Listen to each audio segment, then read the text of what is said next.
Hello friends, welcome back. I'm coming to you, like anyone in quarantine, in the middle of the afternoon in my pajamas. It's true.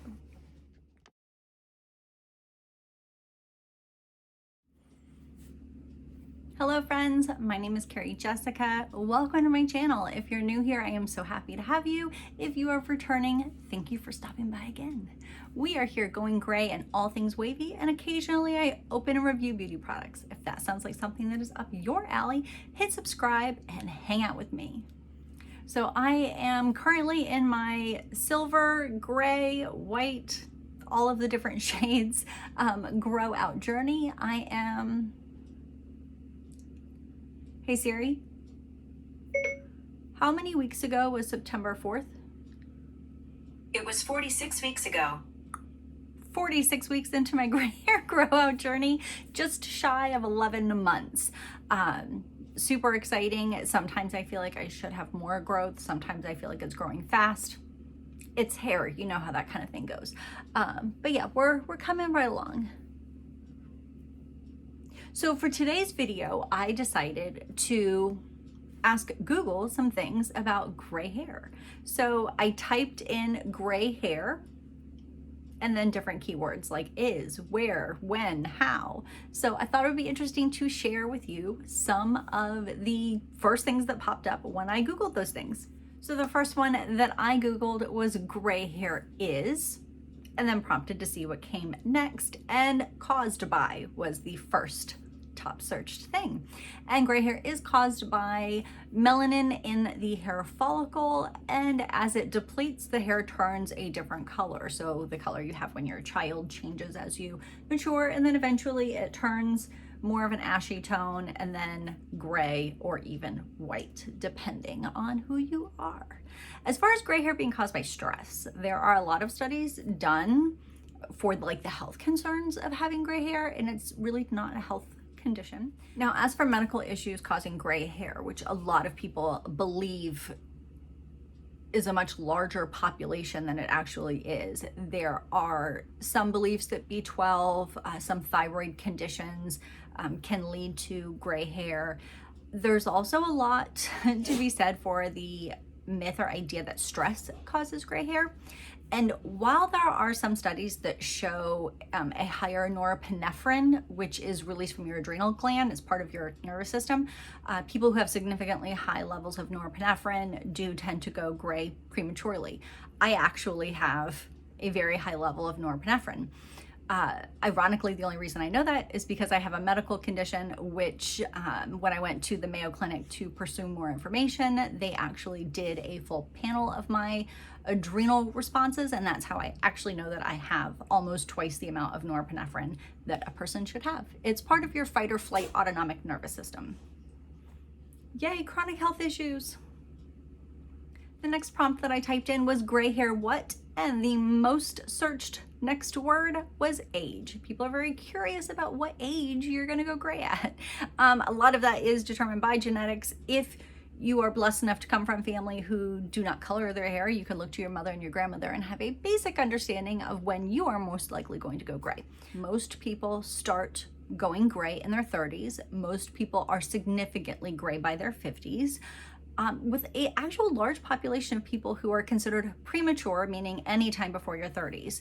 I myself started seeing grays at 19 and had enough to where I was actively covering them in my early 20s. Had to throw the spectacles on so I don't mess this part up, but my next one was probably my favorite. When I typed in gray hair who, an article in The Cut came up, and it is by Jane Larkworthy, and it's entitled Embrace the Gray, and I will link it below.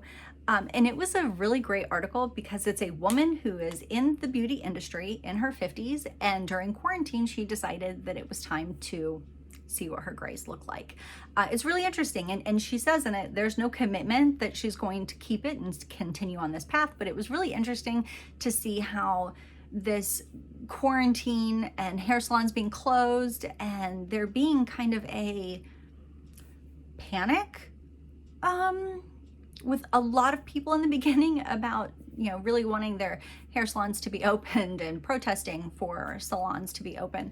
And then the flip side of that is how many people were embracing requiring less maintenance from a salon. So I thought it was a really interesting article, and I will post it below. And the last one that I typed into the Google search engine was gray hair how. And obviously the information on different ways to go gray popped up. The first thing was an article in Good Housekeeping where they went over you could go cold turkey, you could cut your hair into a pixie, you could go to the salon and actually have color correction done, and you could go with a low light, highlight balance.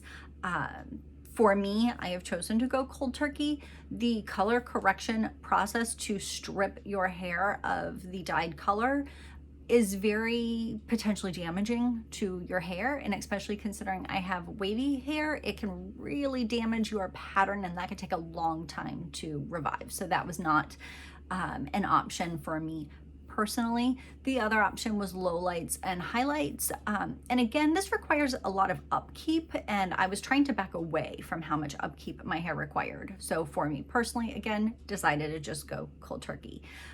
The option of a pixie is always very interesting to me because I just had a pixie, which it had some length. It wasn't like a super short pixie. And then I grew it out to kind of an asymmetrical bob, and then a bob, and then now into a shag. So for me, I'm not really interested in going back to a pixie at this time. Well, never say never, but please comment down below. Let me know how you're going gray. Are you sticking to one method? Are you actually incorporating two different methods? Are you doing maybe a shorter pixie with some highlighting? I would love to know how you're going gray. As always, I invite you to hang out with me on other social media networks. I'm over on TikTok. I would say dancing. I'm not dancing. I'm over on TikTok lip syncing. I'm over on Instagram talking hair stuff on the regular. And I do have a Facebook and where I share a lot of information.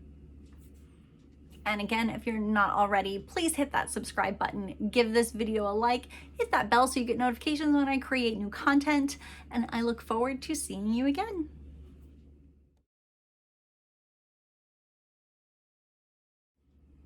So the next, it's awesome. Significantly gray by 50.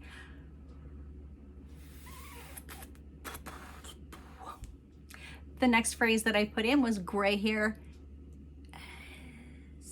Gray hair was common searched. Next word was